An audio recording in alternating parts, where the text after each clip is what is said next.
Hello my name is Shitij Srivastava and this is my video vlog. So आज इस video vlog में मैं आपको एक ज़बरदस्त रूल देने जा रहा हूं जो मुझे लगता है कि आप लोगों को बहुत ज़रूरत है। अभी रिसेंटली मुझे किसी ने फ़ोन किया था और अक्सर मैं वीडियोज़ इन्हीं चीज़ों पे बनाता हूं कि जब कोई मुझे फ़ोन करता है और मैं उसको कुछ समझा रहा होता हूँ तो मुझे ऐसा लगता है यार इस पर एक वीडियो भी बन सकता है। जो चीज़ मैं इन्हें बता रहा हूँ वो मैं अपने व्लॉग में भी बता सकता हूँ और ज़्यादातर लोगों के साथ शेयर कर सकता हूँ, क्योंकि नॉर्मली वो चीज़ मेरे दिमाग में आती नहीं है कि मुझे ये चीज़ किसी और को बतानी चाहिए, या कभी कभी लगता है कि ये प्रॉब्लम किसी और को भी हो सकती है। कभी ऐसा लगता है कि जो प्रॉब्लम मुझे हो रही है वो शायद किसी और को नहीं हो रही होगी, पर नहीं, ज़्यादातर प्रॉब्लम्स कॉमन हैं और उसके कॉमन सॉल्यूशंस हैं। हमसे पहले जो ह्यूमन सिविलाइजेशन में लोग हुए हैं उन्होंने उस प्रॉब्लम्स के सॉल्यूशन ऑलरेडी निकाल के रखे थे और वो किताबों के ज़रिए हम तक पहुंचाने की कोशिश भी की। अब हम उनको यूज़ नहीं कर पाते हैं, वो हमारे ऊपर है, या हमें किसी वजह से नहीं पता चलती हैं वो चीज़ें, वो भी एक प्रॉब्लम रहती है। तो सबसे पहले तो मैं आप लोगों को सजेस्ट करूँगा कि आप में से मुझे पता है ज़्यादातर लोग किताबें नहीं पढ़ पाते हैं, एंड दैट्स कम्प्लीटली फाइन। मैंने कुछ वीडियोज़ बनाए हैं जिसमें मैंने बोला है कि बुक रीडिंग अच्छी है, और कुछ वीडियोज़ ऐसे ही बताए हैं जिसमें बताया है कि अगर बुक रीडिंग नहीं करोगे then you will be much more beneficial. You don't have to have all the knowledge in this world to become successful. That is the most important thing. Apart from that, there are certain rules which actually worked for me and which actually works for a lot of people, and those rules actually come from a book called Think and Grow Rich bye Napoleon Hill. जिनको नहीं पता है think and grow rich क्या है, इस पर ही मैंने video बनाया है और अक्सर मैं इस किताब का रेफरेंस देता हूँ और भी किताबों के साथ। और ये एक ऐसी किताब है जो मैंने जब मैं शायद 12th क्लास में था तो मैंने ऐसे रैंडमली खरीद ली थी, जो कि इसकी बहुत सारी कॉपीज़ एक बुक शॉप में रखी थी, और मैंने उसको खरीद लिया ये सोच के कि यार इतनी ज़्यादा बिक रही है तो कुछ तो अच्छा होगा। मतलब at that time I didn't have to thought about becoming rich, और I was just reading randomly any book that I could lay my hand on. I was just reading them. मैंने पढ़ा और मुझे कुछ समझ में नहीं आया, पर आज जब मैं सोचता हूँ कि उस टाइम मुझे लगा था कि मुझे उस किताब में कुछ समझ में नहीं आया, पर बहुत सारे मेरा थॉट प्रोसेस इस किताब के थ्रू ही चेंज हुआ जो मुझे उस टाइम पे रियलाइज़ नहीं था। तो ओवर द ईयर्स मैंने इस किताब को करीब 100 से ऊपर बार पढ़ा है, over frequent periods of time. But एक प्रॉब्लम ये थी कि मेरा एक साइंस साइडेड जो दिमाग है वो हर चीज़ में लॉजिक ढूंढता है, और लॉजिक वो कि मतलब ये चीज़ इसी तरह से होनी चाहिए। If I am not understanding anything it should not exist, if I don't know anything it should not exist. So एक वो थ्योरी है, कन्फर्मिटी वाली थ्योरी है कि अगर मैं आज तक कभी शायद ऑस्ट्रेलिया नहीं गया, शायद क्या नहीं गया तो पर I believe that Australia is there because people are telling me. What evidence do I have कि ऑस्ट्रेलिया है, वहाँ पे लोग हैं? क्योंकि मैंने वीडियोस देखे हैं, मैंने किताबों में पढ़ा है, लोगों के मुंह से सुना है कि ऑस्ट्रेलिया नाम की जगह है, पर उसके अलावा मेरे पास कोई एविडेंस नहीं है। So all the evidence that I have that there is Australia is the secondary evidence. It can be fake. वो जो वीडियोस हैं जो ऑस्ट्रेलिया के हैं वो यूएस के भी हो सकते हैं, ब्रिटेन के भी हो सकते हैं, कहीं के भी हो सकते हैं जो फेक किए होंगे और ऐसी झूठ बोला गया होगा कि ऑस्ट्रेलिया नाम की कोई जगह है, but you believe it and you still believe it because there are maps, and you again the maps are created by people only. So there is no primary evidence that the Australia exists because you haven't been there, yet you believe it. Similarly, there are certain things that you believe even if you haven't experienced it yourself, even if you haven't seen it yourself, because someone else has gone through it and is telling you that it is true and you have to believe them. तो वैसे ही आपको think and grow rich पे एक faith रखना पड़ेगा जब आप इसको पढ़ोगे। अगर क्योंकि बिना फेथ के कोई भी किताब आप पढ़ोगे तो आप वो किताब आपको अफेक्ट नहीं करेगी। So if you are suffering, जैसे कि most of the people are suffering from becoming rich and becoming successful and attaining what they really want to attain in their own mind, मतलब सक्सेसफुल एक्टर बनना है, director बनना है, सारी चीज़ें करनी है। Of course it is going to take time, nothing happens in one night. ऐसा नहीं होगा कि आपको सोचोगे और वो चीज़ हो जाएगी, बिकॉज गॉड का अपना स्क्रीनिंग प्रोसेस है, लाइफ का अपना स्क्रीनिंग प्रोसेस है। वो आप टेस्ट करता रहता है समय समय पे, और जब आप उस सारे टेस्ट में पास हो जाते हो उसके बाद ही आपको रिजल्ट मिलता है उन सारी चीज़ों का। But the more frequently you do the things that are mentioned in Think and Grow Rich, the more successful you are going to be. And why am I telling you that? Because I have experienced it, and I truly believe in this book. And one thing that I would like to tell you is that there are 2 books that I read continuously every day. तो मैं क्या करता हूँ कि Think and Grow Rich में ना 15 chapter हैं, so every day I would read 1 chapter.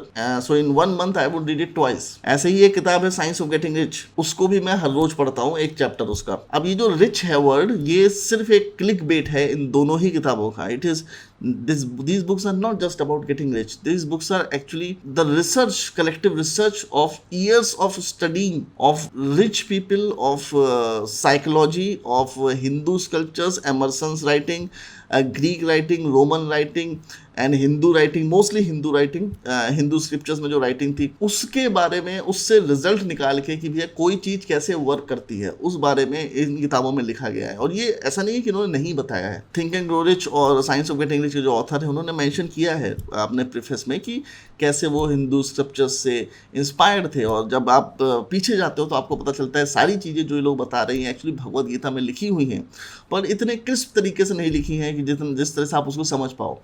तो वो मेटाफोरिकल तरीके से लिखी गई हैं। मुझे लगता है कि 6 प्रिंसिपल्स हैं थिंक एंड ग्रो रिच के, जो मुझे लगता है कि आपको जानने बहुत ज़रूरी हैं। अगर आप उनको एज इट इज़ फॉलो करोगे then you will get what you want, not immediately but eventually you will at least get the direction, if nothing else direction in like, okay, this is what I want to do। अगर आपको इस पर भरोसा है या even आपको भरोसा नहीं है, in both of the cases I would suggest that you try it। आधे घंटे का काम है, आपको करना है, उसके बाद से दिन में 3 बार रीड करना है, एक छोटा सा कार्ड बनाना है और इस जो 6 इंस्ट्रक्शंस नेपोलियन हिल ने दिए थे उसके हिसाब से उस पर एक स्टेटमेंट लिखना है, बस दैट्स इट। इससे ज़्यादा और कुछ नहीं करना है। सो ये जो स्टेटमेंट है ये मैं आपको दिखाता हूँ। ये एक आर्टिकल है इनसाइडर का, तो उन्होंने इसको समराइज़ किया है। मैं किताब डाउनलोड नहीं कर रहा हूँ क्योंकि मेरे पास किंडल में पड़ी हुई है और मेरे पास उसका बुक वर्जन भी है। So this 6 step guide to getting rich is buried in a 78-year-old book. ये नेपोलियन हिल की जो किताब है उसकी बात कर रहे हैं, थिंक एंड ग्रो रिच। और ये जो 6 स्टेप्स हैं जो आपको करने चाहिए, in one passage he sums up 6 steps to turning a burning desire into its financial equivalent। First, fix in your mind the exact amount of money you desire। It is not sufficient merely to say I want plenty of money। ये बहुत important चीज़ है। बहुत सारे लोग जब मुझे phone करते हैं तो ये अक्सर बोलते रहते हैं कि सर हमें बहुत पैसा चाहिए, हमें बहुत सक्सेसफुल होना है, हमें बहुत बड़ा एक्टर बनना है, हमें बहुत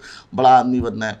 but that is something that no one can give you actually. Like if I am God, अगर मैं भगवान हूँ और तुम लोग मुझसे कहो कि मुझे पैसा चाहिए, मैं चिल्ला चिल्ला के तुमसे पूछता रहूँगा कि भाई कितना पैसा चाहिए, कितना पैसा चाहिए। And if you are not telling it to me, how would I give it to you. अगर तुम्हें कार चाहिए तो तुम सिर्फ बोलते रहोगे भगवान मुझे कार दिला दो, भगवान मुझे कार दिला दो, तो भगवान कार नहीं दिला पाएगा। तुम्हें कार का रंग बताना पड़ेगा, तुम्हें कार का मॉडल बताना पड़ेगा, कौन सी कार चाहिए ये बताना पड़ेगा, उसके बाद ही तो कार आ पाएगी। तो उसी तरह आपको जब आप बोलते हो I want plenty of money, that doesn't work. You have to tell the exact amount. Okay, this is the amount I want in my life, only then you will get it. Be definite as to the amount। There is a psychological reason for definiteness which will be described in subsequent chapter। इसका psychological reason जो है, जो किताब में भी बताया है और एक्चुअली है, वो सबकॉन्शियस लेवल पे जब आप एक अमाउंट बता देते हो then your mind starts to make a plan to attain it। और वो थिंकिंग थॉट प्रोसेस के थ्रू आता है। वो प्लान आपका अटेन होगा महीने भर के अंदर, 15 दिन के अंदर, 10 डेज के अंदर, depending on how much you think about it. But the thing is, once you give it an amount, it starts to plan how to get it। If you do not have a definite amount, how would you know how much money you want and how your mind is going to plan it? How the God is going to plan it? So think like that। So have a definite amount, that is the much important thing। Just say it, I need 10 lakh rupees, or I need 10 crore rupees, or I need 1 crore rupees, or I need 10,000 rupees, or 1 lakh rupees, 5 lakh rupees। कुछ भी एक amount डाल दो और एक date भी डालो साथ में। Second, determine exactly what you intend to give in return for the money you desire। There is no such reality as something for nothing। ये सबसे बड़ा प्रॉब्लम है।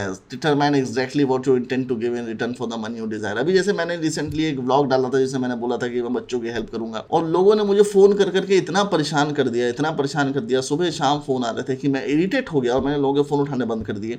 और मेरे को लगा कि यार एक तो ये लोग कुछ करना नहीं चाहते, और जब मेरी उनसे बात होती है तो वो कुछ करना नहीं चाहते, और दूसरा उनको टोटली ये चाहिए कि सारा काम मैं करूँ, सारी हेल्प मैं करूँ, मैं उन्हें पैसे भी प्रोवाइड करूँ, मैं उनको गाइडेंस भी दूँ, मैं मेहनत भी करूँ उनके लिए। And they are expecting me to do it because they feel so privileged about it. They are not ready to give me anything in return. They don't even ask for it, they don't even negotiate. And even if I ask them for something, I will become selfish। मैं selfish हो जाऊंगा। So that is very weird actually that they want me to work for them, for me not getting anything in return and doing it unselfishly like a charity।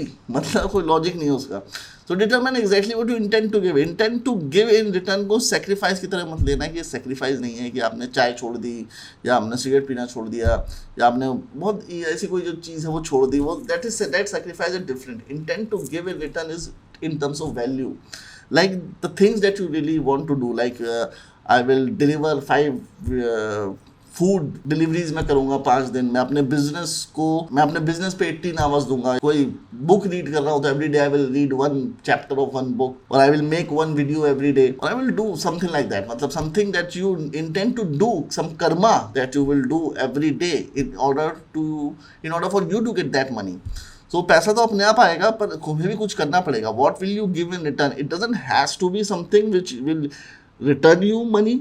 ऐसा ज़रूरी नहीं है कि वो जो तुम काम करो उससे पैसा ही आए, but you have to give something in the value. So कुछ भी बना सकते हो उसके लिए कि मैं, मतलब वो एक हैबिट टाइप का रख लो, एक डिसिप्लिन टाइप का रख लो कि मैं डेली ये चीज़ करूँगा.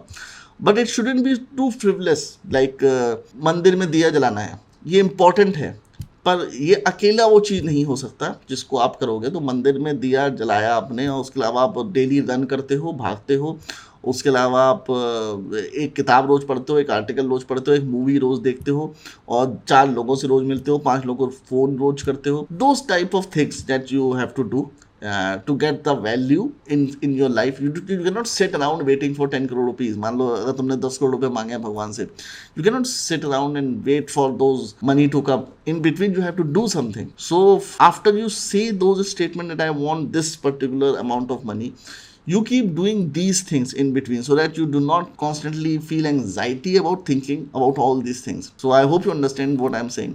Third, establish a definite date when you intend to possess the money you desire. This is very important because when you set the date, you actually start seeing it happening. Without setting a date, it is infinite, always in the future tense. हमेशा future में होगा कि पैसे आएंगे. If you don't put a deadline to it, how would you know when it is coming? And if you don't know how it is coming, your mind wouldn't know how it is coming. If your mind doesn't know how it is coming, the God, the super infinite intelligence or whatever there is doesn't know when it is going to come for you, when it has to give it to you.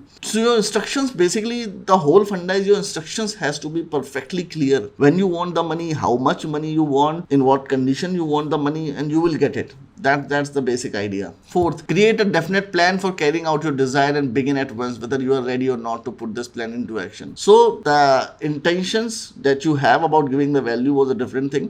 Now here it is saying that start immediately on your plan. Like if you want to become an actor, you go to Mumbai immediately and start auditioning. Like a lot of people ask me कि sir मुझे मुंबई जाना है, मैं क्या करूं? अबे जाओ मुंबई, उसमें क्या है, मतलब कि एक्टर बनना है तो क्या करें, बनो एक्टर. अब कोई मुझसे पूछे कि अब कोई आपसे ये तो नहीं बोलता कि लॉयर बनना है तो क्या करें, आप जाके LLB करते हो, जाके कोर्ट में प्रैक्टिस करते हो. तो वैसे ही एक्टर का भी सिंपल है कि आप मुंबई जाओ, आप एक्टिंग करना शुरू कर दो. डायरेक्टर बनना है तो आप डायरेक्ट करो, यूट्यूबर बनना है तो आप यूट्यूब वीडियोस बनाओ. Everything is quite clear. The only doubt that exists is inside your mind. So all you have to do is write down a plan that I will go to Mumbai, I will give the auditions and I will get successful, and start immediately doing it, because there cannot be anything more than that to the plan. You cannot plan it too much because your plan is going to get fucking changed because you have no idea what Mumbai is. And the same goes for any business.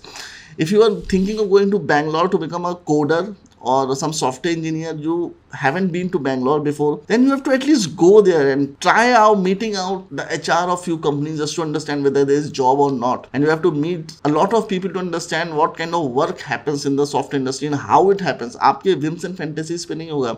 So plan but plan, do not plan too much and act immediately, start acting on it. मतलब ये है कि मैं करूँगा, मैं सोचूंगा, मैं ऐसा है, मैं वैसा, कुछ नहीं. करना शुरू कर दो. परफेक्ट इम्परफेक्ट कुछ नहीं होता है. मेरे वीडियोस देखो टोटली इम्परफेक्ट होते हैं, पर मैं बनाता रहता हूँ, मैं बनाता रहूंगा. मतलब यही मेरा प्लान है, 10 साल तक बनाता रहूंगा, मुझे कोई प्रॉब्लम नहीं है. So start immediately. Fifth, write out a clear concise statement of the amount of money you intend to acquire, name the limit for its acquisition, state what you intend to give in return for the money and describe clearly the plan through which you intend to accumulated. अब इसको सिर्फ एक clear मेरे पास अभी वो है नहीं card मेरा जो मैंने अपने कार्ड में लिख के रखा हुआ है. तो एक छोटा सा कार्ड मैंने बनाया हुआ है जिसमें मैंने ये स्टेटमेंट को कम से कम शब्दों में लिख के रखा है. और उसको मैंने, शादी का एक कार्ड था जो हमारे घर में अक्सर पड़े रहते हैं, मतलब वो शादी के कार्ड जो होते हैं ना बचा लिए जाते हैं, तो उस पर मैंने उसको चिपका लिया था A4 शीट पे निकाल के, फिर कटिंग करके वो एक कार्ड बना लिया था. और and I would keep on reading it and trust me on this, it starts to happen. Sixth, read your written statement aloud twice daily, once just before retiring at night and once after arising in the morning. As you read, see and feel and believe yourself already in possession of the money. ये last line बहुत important है. A lot of people think कि ये कैसे possible है, पैसे तो मेरे पास आए नहीं है, मैं कैसे पैसे का पोजीशन ले लूँ या कैसे फील करूँ कि मेरे पैसे ऑलरेडी हैं। But you have to have this feeling, you have to have this emotion that you already have this money, only then you will attain it. Because if you don't have this feeling, the money will always be in the future. ये मिलेगा कभी नहीं, आपको ये सोचना है कि पैसा मेरे पास ऑलरेडी है। You have to feel that thing की, और you are already in position of that thing, only then you will feel motivated to do something about it. So ये जो 6 प्रिंसिपल्स हैं, ये आपको 2 बार दिन में पढ़ने हैं। 2 तो इन्होंने लिखे हैं, पर मैं तो कहूँगा जितनी बार पढ़ सकते हो उतनी बार पढ़ो, दिमाग में एकदम रट जाने चाहिए, वो इतना ज़्यादा उसको पढ़ना है। So try this method, and if you want to read just 2 books in your life to become successful, or if you just want to read 2 books in your life, then I would recommend just read Science of Getting Rich and Think and Grow Rich. Immediately order them. बहुत ज़्यादा expensive नहीं है, इन दोनों को order करो। और बहुत पतली हैं, ऐसा भी नहीं कि बहुत मोटी हैं। 1 chapter daily, not more than that, सिर्फ 1 चैप्टर डेली, ये इतना ही पढ़ोगे। Trust me on this, your life is going to change and you will thank me later कि क्षितिज सर ने बहुत अच्छी चीज़ बताई थी। सो इसी के साथ मैं ये व्लॉग एंड करता हूँ। मिलते हैं जल्दी अगले वीडियो में। Bye bye.